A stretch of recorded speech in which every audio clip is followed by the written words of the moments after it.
Hey, I'm Nerys. Welcome to Dog Training 101. Let's talk about correction collars, specifically ones that you would attach a leash to.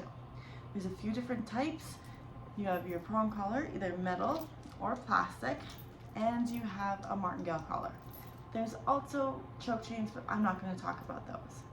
Unlike what some all positive trainers may claim, correction collars do not cause any pain or fear for dogs, especially if they're used correctly. There's a little bit of discomfort, a little bit of surprise when they're given that correction, but no pain or no fear when they're used and fit properly, just like any dog training tool, even a harness. So correction collars are a lot safer than flat collars. Flat collars target only one area of the neck if you give a correction on them, whereas correction collars, you have your leash attached, a little pop, and it distributes the correction throughout the entire neck, followed by praise, and your dog knows exactly what you want. Correction collars are often given a little bit of a bad rap because you see them all over the place, people not knowing how to use them, using them incorrectly, being sized improperly, being like too big, too loose on their dogs. I'll show in another video in the future of how to size one properly on a living dog, on my dog, not just any living dog, but my dog. But the general idea is you want it up nice and high, you want it up behind their ears, and you want it nice and snug so it can't rotate, it can't fall down. You can fit 2 fingers underneath it, but it won't be able to rotate around the dog's neck and it won't be able to fall down. So that's how it's fit properly. It doesn't matter if that's a metal prong, a plastic prong, or a martingale collar. You want them nice and snug so that they can't rotate and irritate the dog's skin and they can't fall down and hit the dog's trachea. So you want to be nice and safe when you're using any training tool, especially correction collars. But even harnesses need to be fit and sized properly and used properly in order to be effective and safe for dogs.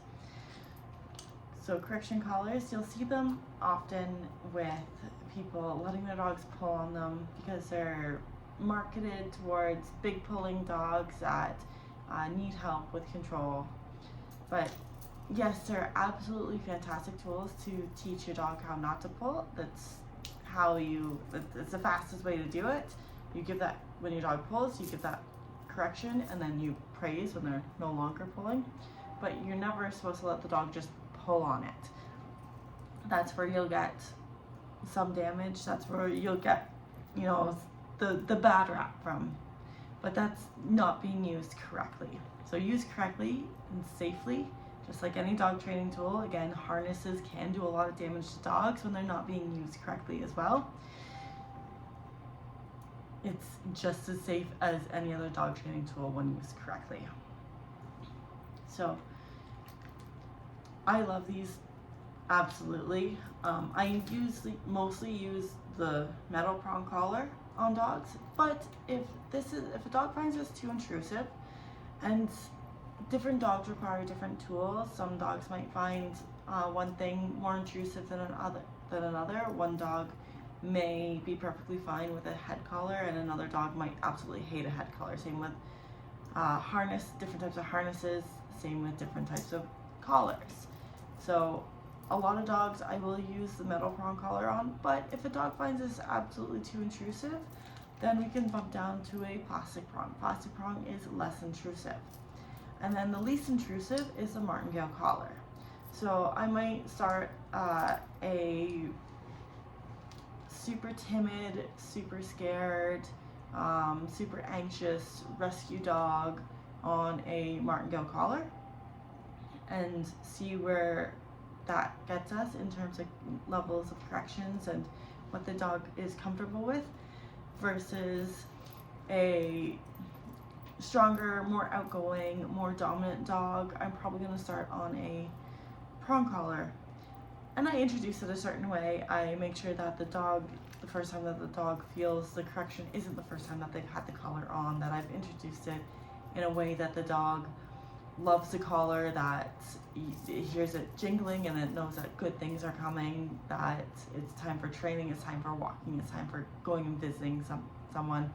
So the collar is never ever attached to any negative meaning. It's always a positive meaning. It's never anything that the dog doesn't want to do. It's always something that the dog wants to do, is what the collar means. With the corrections, the dog doesn't even realize that in my style of training and how I do it, the dog doesn't realize that the collar is what's giving the correction. It's their behavior that's giving the correction, because it's immediately followed by praise by you, by the handler, by the trainer. Once that wanted behavior is shown, that the collar is not what's giving them the correction, even though the collar is what's actually giving them the correction. In their mind, it's their own behavior. So the collar never means anything negative to the dog, anything that they don't want to do, anything unpleasant. It's always good, fun, awesome things is what the collar means. But different dogs need different levels of corrections, need different tools. So my dog, I actually started her on a martingale collar when she was a puppy.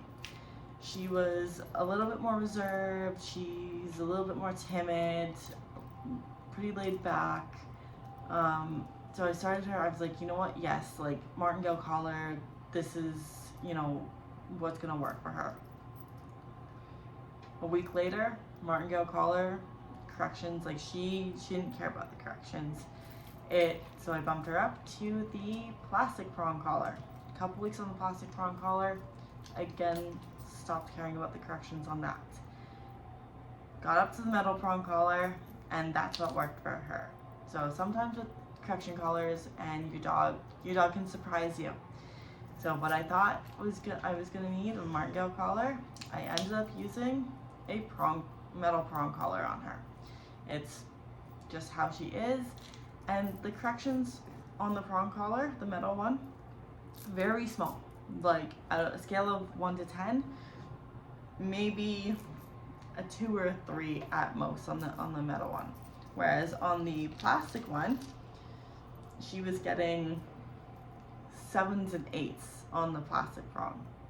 And on the martingale collar, I was having to give her 10 out of 10, 11 out of 10 corrections on this.